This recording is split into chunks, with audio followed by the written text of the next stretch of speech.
Saat pagi hari, Teha terbangun dan terkejut karena Yeonwoo tidak ada di sampingnya. Teha cepat-cepat mencari Yeonwoo di kamar, tapi Yeonwoo tetap tidak ada di sana. Bunga bungur juga tidak ada lagi di kamar Yeonwoo. Tim pemasaran lembur untuk menyiapkan toko pakaian Yeonwoo. Sekretaris Hong dan Sawol menemui tim pemasaran untuk memberikan kue buatan Sawol. Manajer Oh bertanya apa Yeonwoo sudah tiba di Milan. Sudah sepekan Yeonwoo pergi. Bagaimana keadaannya? Sawol terdiam lalu ia menjawab dia pasti baik-baik saja. Sementara itu, Yeonwoo di Joseon sedang masa berkabung. Nyonya Yun datang dan ingin menampar Yeonwoo. Yeonwoo langsung menahan tangan Nyonya Yun. Lalu ibu Yeonwoo juga datang. Nyonya Yun marah pada Yeonwoo karena sudah membuat putranya meninggal dan diperlakukan tidak sopan. Yeonwoo berkata akan memenuhi kewajibannya untuk berkabung. Lalu Nyonya Yun pergi dari sana. Yeonwoo berkata pada ibunya, aku punya permintaan. Pada malam harinya, pria bertopeng ingin menculik Yeonwoo. Yeonwoo dibawa ke sumur yang ada di rumahnya. Yeonwoo sudah meminta ibunya untuk membantunya malam ini. Pria itu mengancam akan membunuh Yeonwoo jika ada yang mendekat. Lalu pria itu kabur. Dia kabur dengan kuda. Yeonwoo langsung mengejar pria bertopeng itu. Pria bertopeng itu lari masuk ke hutan. Yeonwoo mengejar pria itu. Para pelayan Yeonwoo berhasil menahan pria itu. Yeonwoo melepas topeng pria itu. Dia adalah Hwang Duk-gu. Nyonya Yun dibawa ke pengadilan. Saat di pengadilan, Nyonya Yun berkata itu tidak benar. Ia juga berkata tidak mengenal Duk-gu yang dulunya adalah pelayan keluarganya. Ia tidak ada alasan untuk melakukannya. Yeonwoo berkata itu semua karena batu peringatan untuk wanita berbudi. Nyonya Yun menyuruh Duk-gu menjatuhkanku ke sumur untuk menjadikanku wanita berbudi agar mereka bisa mendapatkan jabatan di pemerintahan. Nyonya Yun berkata tunjukkan padaku bukti aku membunuhnya. 여기 있습니다. 그 증좌. Ternyata Teha masih hidup. Teha berkata aku memalsukan kematianku untuk mengungkap dosa ibuku. Teha memberikan penawar pada tabib. Ia bertanya berapa banyak yang harus kuminum agar bisa menawar racunnya. Teha berkata itu satu-satunya cara untuk mengungkap seluruh cerita di baliknya. Nyonya Yun berkata aku sungguh tidak tahu apapun tentang itu. Nyonya Yun menyuruh Duk-gu untuk mengatakan bahwa aku tidak melakukannya. Duk-gu malah mengatakan Nyonya Yun memerintahkanku untuk melakukannya. Nyonya Yun dan Duk-gu langsung dibawa ke penjara. Tiba-tiba Yeonwoo pingsan. Teha terbangun karena bermimpi Yeonwoo. Bu Mida mengirim pesan. Jurnal harian ibu Yeonwoo telah kembali seperti semula.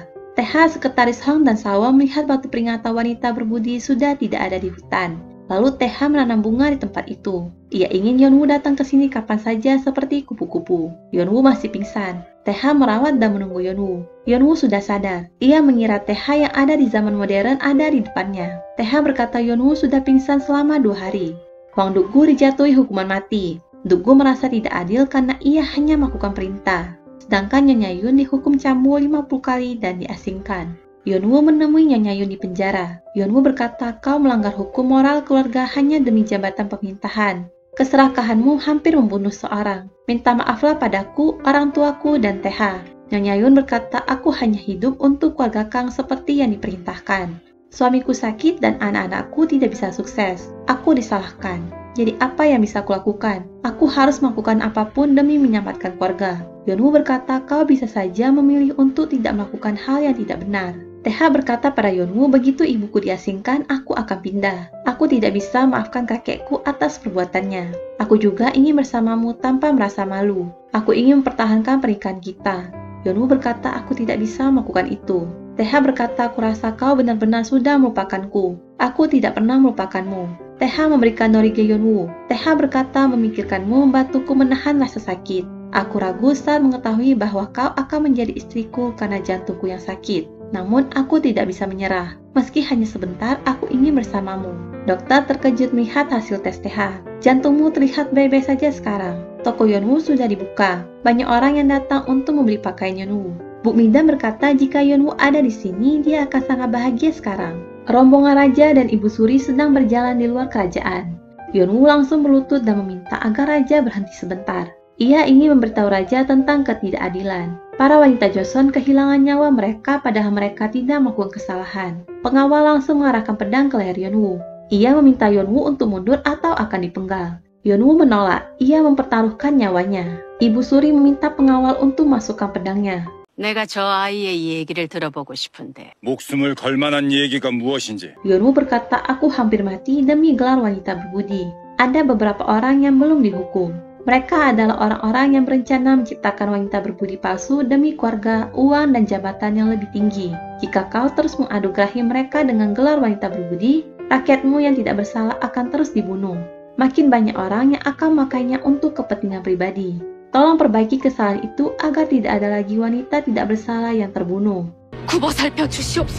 Lalu wanita lainnya juga berlutut memohon pada raja.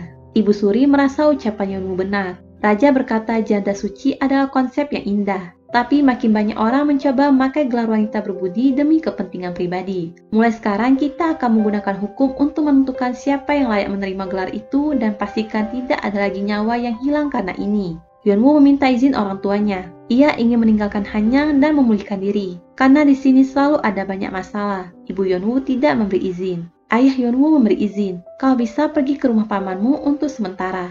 걱정 마세요, 부인. Kembalilah saat kau mau. TH mengundurkan diri dari posisi CEO. Bu Midam ingin berterima kasih pada TH karena sudah memperkenalkannya pada CEO baru. Ternyata CEO baru itu wajahnya persis seperti ayah Yonwoo di Joseon.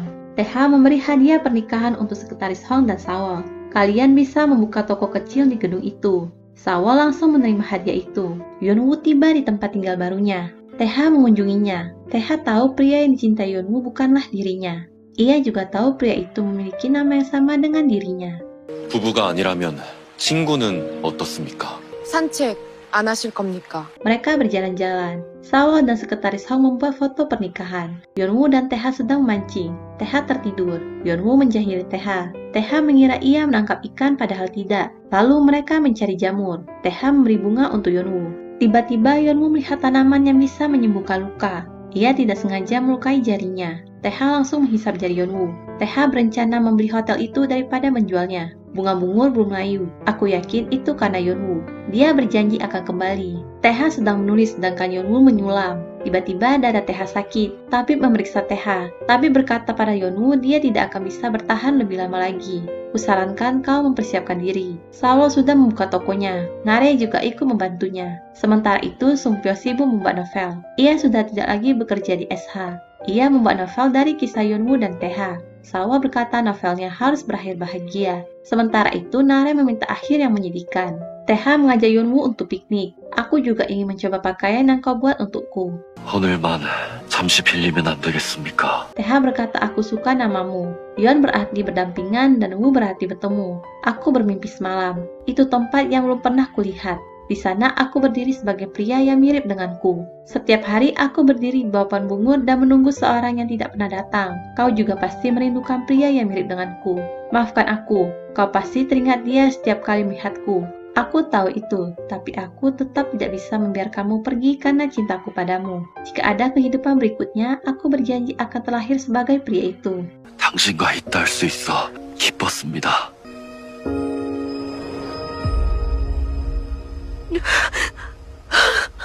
Taemin datang mengunjungi Yonwoo. Aku mampir dalam perjalanan untuk mengikuti ujian negara. Kini tugasku adalah mengurus keluargaku. Taemin membahas sesuatu yang ditinggalkan oleh TH. Tiap kali merindukan Yonwoo, TH melukis Yonwoo berulang kali. Yonwoo melihat lukisan TH dan teringat perkataan pimpinan Kang. TH melindungi Yonwoo saat tumbuh dewasa dan menyelamatkan hidup Yonwoo dengan lukisan itu. Lukisan itu sekarang sudah dipamerkan. Manajer Oh berkata, makin aku melihat lukisan ini, aku melihat Yonwoo dalam dirinya. Hana juga merasa ini seperti Yonwoo saat masih kecil. Lalu mereka mendengar Taemin yang marah pada staf karena tidak bekerja dengan baik. Mereka merasa Taemin mirip dengan TH. 완전 강복은데요. 강 사이보그. Bu Min melihat lukisan ibu TH. Taemin berkata, aku bisa melukis lebih baik. Bu Min bertanya, apa kau ingin pelajari seni lagi? Taemin menjawab, aku menikmati pekerjaanku di perusahaan. Aku bahkan punya julukan. 강 사이보그. Bu Min berkata, itu membuatmu terdengar seperti TH versi palsunya. Taemin berkata, itu sebabnya aku menyukainya. Ibu Yonwoo mengunjungi Yonwoo. Ibu berkata, tepat sebelum dieksekusi, Dugu melukai petugas dan kabur. Ibu datang untuk membawa pulang. Ayahmu mencemaskanmu. Yonwoo menolak kembali ke rumah orang tuanya. Ibu Yonwoo bertanya alasan Yonwoo. Yonwoo menunjukkan kalung pemberian TH. Ibu Yonwoo percaya pada perkataan putrinya. Namun kau harus melupakannya. Kau punya kehidupan di sini. Dugu kembali menculik Yonwoo. Dugu berkata, aku hanya bersalah karena menuruti perintah. Sementara Tuan Kang yang kejam terus menjalani hidup yang baik. Itu sebabnya aku akan membunuh wanita yang menghancurkan hidupku. Yonwoo berusaha kabur. Ia melihat ada pisau. Ia mencoba melepas ikatan dengan pisau itu. Saat Duggu ingin menusuk Yeonwoo, Yeonwoo berhasil melepas ikatan itu dan kabur dari sana. Ia terus berlari. Duggu juga terus mengejar Yeonwoo. Yeonwoo sampai di jurang. Duggu juga ada di belakang Yeonwoo. Yeonwoo memutuskan untuk melompat ke air. TH masih menunggu kedatangan Yeonwoo. Tiba-tiba angin berhembus kencang. Bunga-bunga menghilang. Di buku harian TH, ia menulis aku ingin terlahir kembali sebagai dia dan bertemu Yeonwoo. TH masih menunggu Yeonwoo. Lalu angin berhembus dan bunga-bunga kembali bermekaran. Yeonwoo sudah ada di hadapan TH. Yeonwoo kembali pada TH. Yeonwoo berkata, aku mendengar kerinduan tidak berujung yang kau pendam untukku. Kerinduan itu akhirnya mengukir takdirku. 이제 연우 씨와 나의 운명이에요. TH dan Yeonwoo kembali menikah.